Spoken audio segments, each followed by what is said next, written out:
Hi.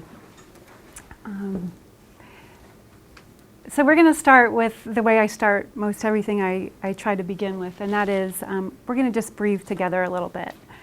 So you can keep your eyes open or you can close your eyes, but sit up tall. Okay. And take the deepest inhale you've taken all day. Fill your lungs to capacity. And when you exhale, exhale so slowly.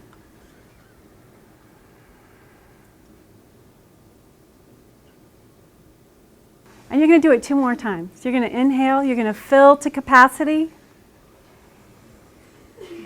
And you're going to exhale even slower.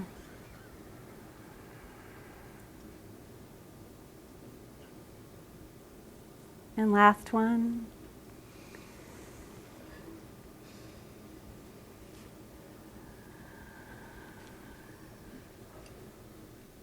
Good job. Nice. Thank you. So we're going to talk a little bit about yoga, because that's what I do. I do yoga, I talk about yoga. But yoga is translated literally as to yoke or to join, to connect. So we're going to do a little bit of yoga today, but you're fine in your chair, and I promise it will be painless. You won't be sore tomorrow. But what yoga is, it's all about connection. And it starts with the connection to breath, like we just did. So when you start with just breathing, it connects you at a different level.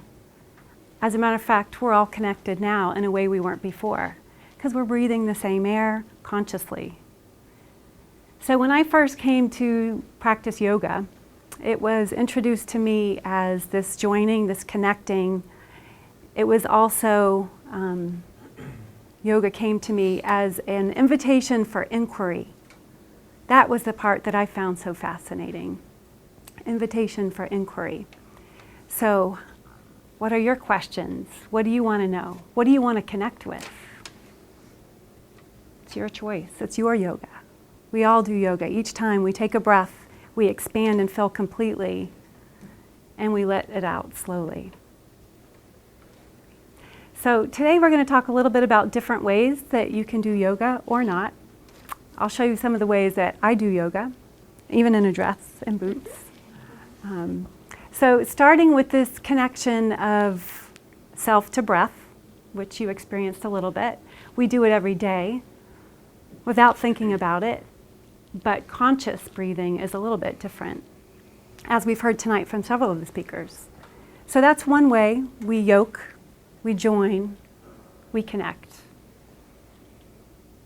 We're all breathing the same air. We're all doing it together. So another way that we yoke and join and connect is through movement. And one way to do that is to yoke and join movement with breath. What a concept. Sounds pretty easy, but this is at the heart of what yoga is and how yoga can create more connection for you just within your own self. So we'll have a little bit of that. And then the other way that I want to talk about yoga and connection is with your true self, the part of you that's deep down inside, your own heart, your soul, your human connections. Because that's ultimately how we all are connected. It's how we connect with ourselves. It's how we join the inquiry. We go to the inquiry with this question, who am I? You know, what is happening here at a deeper level? So yoga gives us that inquiry to go back into the self. So we'll look at all those different places tonight. So we'll start next with movement and breath. And this is where I'll invite you to join or not, but I promise you it's going to be pretty easy. So you can use one hand or two. We're going to start with open palms. You can rest them on your lap or you can just hold them out. Good. And when your palms are open and extended, yeah, That's where we're going to be when we breathe in. We're going to breathe in and open out those fingertips and just feel the openness. And when you exhale and let the air go, squeeze and contract. Good. Now we're just going to coordinate movement and breath. It's a connection. It's a linking. So each time you breathe in, open out your palms. Each time you breathe out, just do a gentle drawing in, a contraction. Just notice what happens. Can you stay with it? I know it's not super fancy.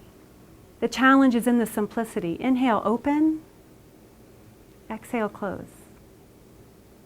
Inhale, open. Exhale, close. 2 more times.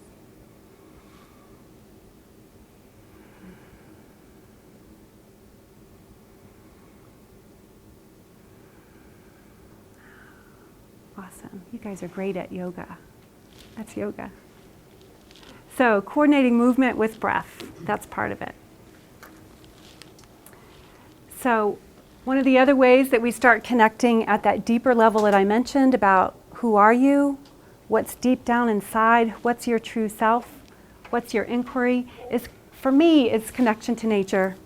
And not just for me, but it's been proven that connection with nature helps us to expand a little bit more completely. And when we contract with the exhale, it's more of a release than a severe contraction. So I bring the inquiry back to you. How do you connect with nature? What do you do? Do you sit in the sun? Do you swim in a lake? Do you rock climb? Do you climb trees? What do you do?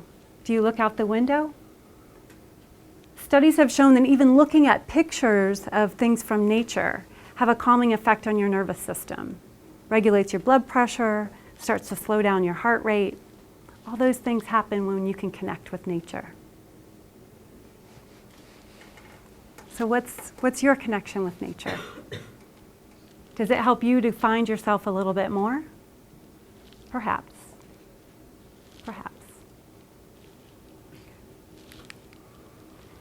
So, and finally, the bigger connection is when you do take the risk to go deeper inside yourself and find your deepest, hardest connection.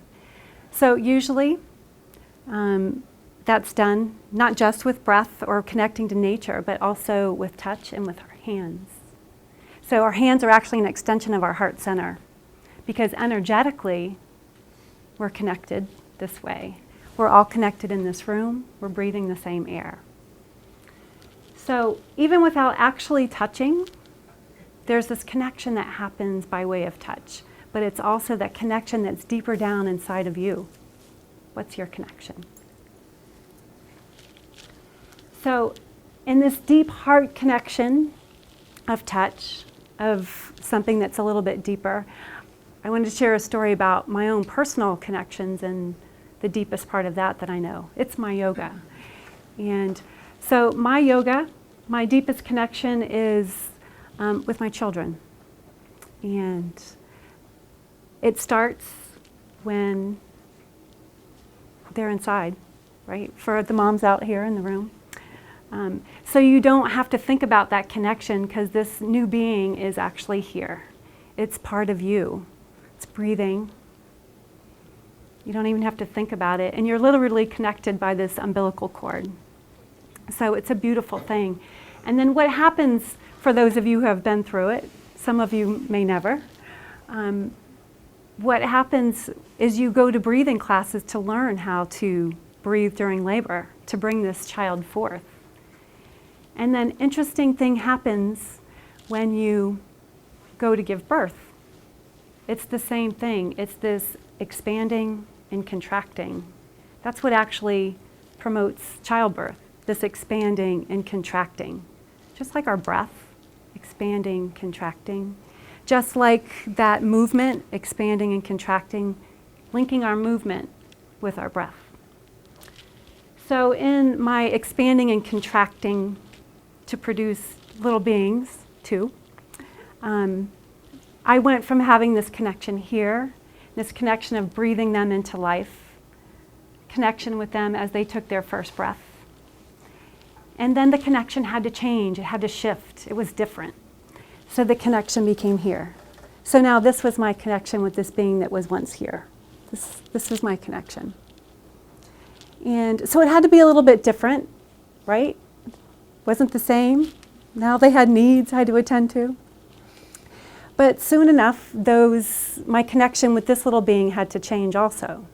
So instead of being here, I had to take that little being and maybe put that being here. Still connected, a little bit more loosely, because now this being could sit on my hip, or I could hold it on my hip. I could do other things. I could make dinner. I could, and then that connection had to change, because guess what? This little being is growing and developing into their own person. I had to hold that being out a little bit further, set that being down, my children. And so the connection had to change again. Wow. But it just happens. It happens without us even noticing and without even thinking about it. So now this is a different connection. Now there's this little being that I have to reach out to touch. Hence this extension of my own heart center to stay connected to these little beings. And that continued to change. As they grew into their own beings, this connection had to change. So what do we know about connection? Connections get dropped. Connections get loosened, strained, sometimes broken. So far that hasn't happened for me. I'm glad. But the connections continue to have to change. So what I found was when those connections were changing, I had to find a way to weather that storm or to adjust. And the way I found it was through yoga, through this union of breath, of who am I, of nature, right? That connection. So I'm going to have you do a little bit more yoga. So if you don't mind, sit up tall. Good. All right. So we're going to start like we did before. You're going to start with a great big, deep, full breath.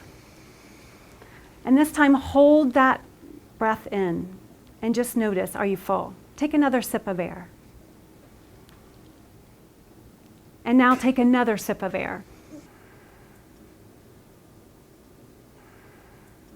And either cough it out or release it slowly.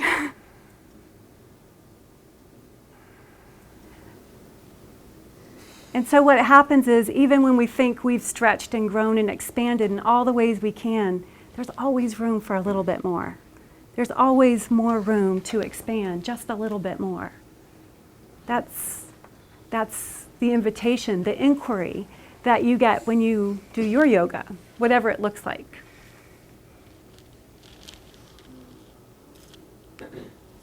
Oops. Oh, I ruined it. So one thing that happened is connections change, we get disconnected. So when you get disconnected, it's this clenching, it's this holding, it's this tightening. And so for me, when that tightening happened, I had to breathe through it. I had to remember that at the end of the day, I was still connected to my children, even though they're out of state in college. I was still connected, even though things changed in a way that none of us might have expected, by way of my leaving a 21-year marriage, to be able to do this, to do my yoga, and to be connected to myself in a way that I hadn't before. So all those connections had to change. And when they did, there was this clenching sensation, because I forgot. I forgot that I was already connected, not just to those two beings that I carried inside me, but to the world at large, to the breath, to nature. We're already connected. We're already sharing air as we breathe together in this room. It's already there. What we have to do is open up our eyes and look for it.